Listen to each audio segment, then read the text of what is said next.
Just hear those sleigh bells jingling. Hey guys, so this is Kylle Puebla, BSIT 31B student.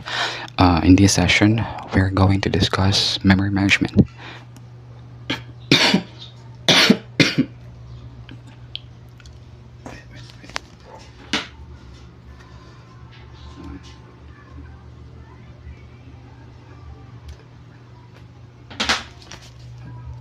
In this session, we are going to discuss memory management.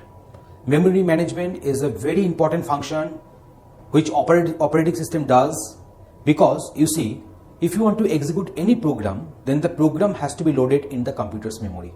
So computer's memory is one of the main resources or common and important resources to execute one program inside the computer. So that's why we should use this particular resource to our fullest usage. We should not keep any program residing in the computer's memory which is not now in execution and which will not be executed in near future. So we should become very much choosy to select those modules and programs or program segments which will stay in the computer's memory, which will be currently in execution or will get executed in very near future, and which has been demanded for execution. Then only that has to be brought in the computer's memory. So we should not jumble up the memory with unutilized program codes. So to discuss this one, let me discuss the address binding at first. So let me show you what is our agenda today. So here we're going to discuss address binding, dynamic loading, dynamic linking, and overlays. So these are the main topic we are going to discuss in this particular agenda. So address binding can be done in three different forms. One is the compile time address binding, load time address binding, and execution time address binding. What are they? If you purchase any train ticket, reserve compartment, say you are going to have a traveling of say 24 hours, so you require a confirmed berth for you. So if you purchase one train ticket, which is a confirmed ticket, there will be getting the train name, train number, departure time, the coach number, the berth. Also you can get the idea whether it is upper berth or lower berth or middle berth and so on.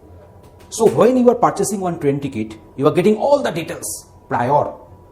You might be traveling 1 month later, but you know what will be the situation where you are going to get your berth. So the same thing is happening in case of compile time address binding. I'm discussing this one, compile time address binding.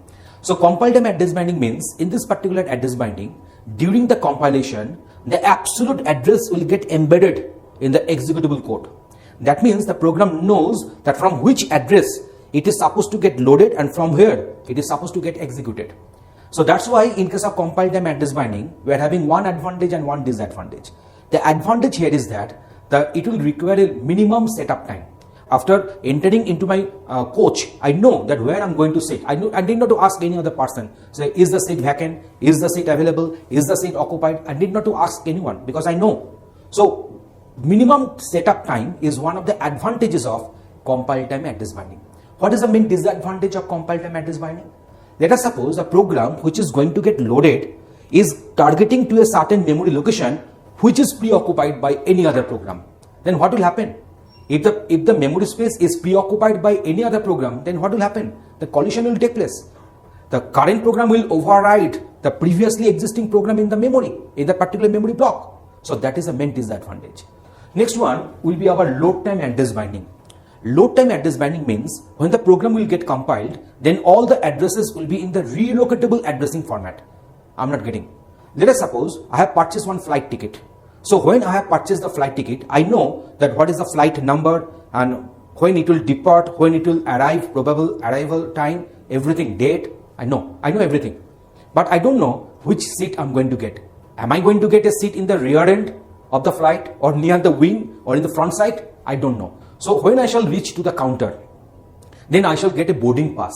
And when I shall get a boarding pass, then only I know that my seat number and my location of the seat within the flight. So same thing happens in case of load time address binding. When the program is getting compiled, I can draw one diagram for you. When the program is getting compiled, it is telling that the starting address will be 0 and the ending address will be say 4000. Because that is a 4K is the size of the program. I know that 4K is not actually 4000 for the timing. Just see that the starting address will be 0 and ending address will be 4000. But when the program is getting loaded, then the loader is telling from the location 2000 onwards, I'm having 10,000 bytes of memory space free. and your size is 4000. I think you can fit there. So your starting address will be 2000.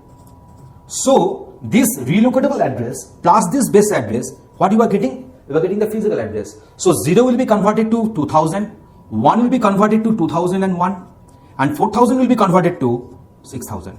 So that is known as your load time address binding. That is your load time address binding.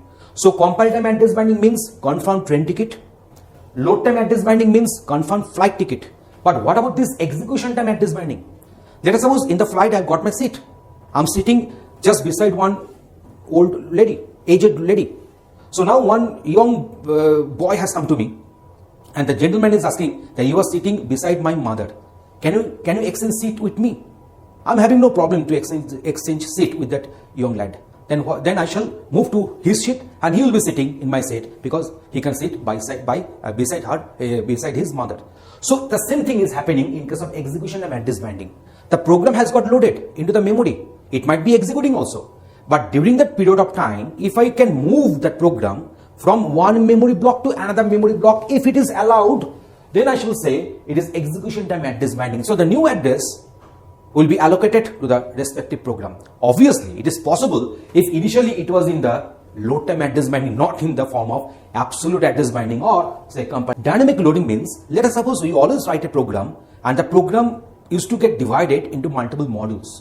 So when the program will be in execution, then the program must be loaded in the computer's memory. We know this fact. Should I load all the modules prior? Should I load all the modules in advance before being called? Dynamic loading says that load the main module at first and load other modules when they will be asked for. So that is your dynamic loading. So that means all the modules will not get jumbled up in the memory, which may or may not get the execution in near future. So why should I load them? Let they be asked for, and if they have been asked, then they will get loaded into the memory in a dynamic way, not in the static way. So that is known as the dynamic binding.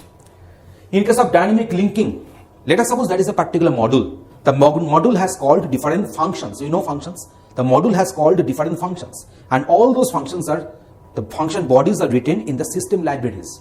Okay, done. So that is a particular module. The module has called different functions, and the function bodies are written in some system libraries. Overlays. Okay. Whenever a assembly language program gets executed, then assembler comes into the play. And assembler assembles or compiles or translates that program in two phases, phase 1 and phase 2. Let us suppose phase 1, that very code which is residing in the assembler software, is taking 60 KB of the computer's memory. Pass 1 is taking 60 KB in the computer's memory. Pass 2 is taking 75 KB in the computer's memory. Just hear those sleigh bells jingle-ling-a-ring, ting-a-ting-a-ling-a-too. Ring-a-ling-a-ling-a-ding-dong-a-ding. Come on, it's lovely weather for a sleigh ride together with a Jew.